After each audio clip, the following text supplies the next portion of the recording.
Tu regardes, tu restes, tu fais partie du truc. Ici, on ne fait pas de contenu fast-food. Chaque vidéo est un terrain de jeu, un champ de bataille, une énigme.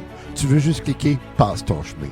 Tu veux comprendre, rire, cogner, réfléchir, alors reste jusqu'au bout. Et si t'es encore là à la fin, t'es pas juste un abonné, t'es un complice.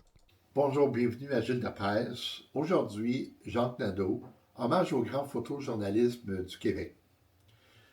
Le 10 décembre 2025, le Québec perd un de ses grands témoins visuels, Jacques Nadeau.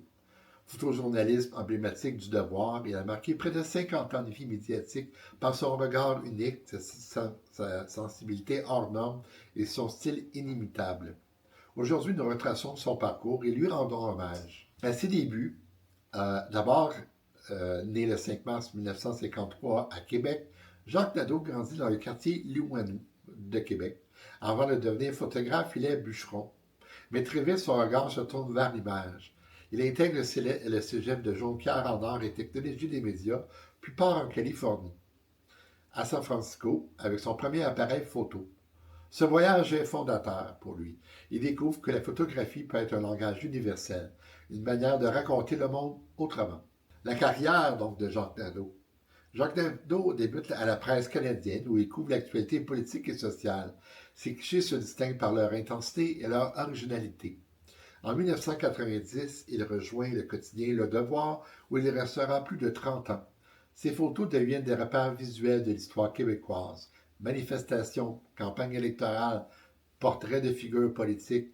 Son style est reconnaissable.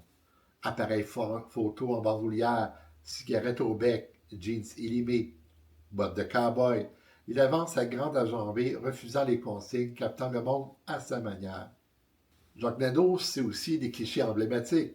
Parmi ses images les plus célèbres, on retrouve René Lévesque qui joue au billard, cigarette aux lèvres, en 1979. Cette photo est devenue l'icône du Québec moderne.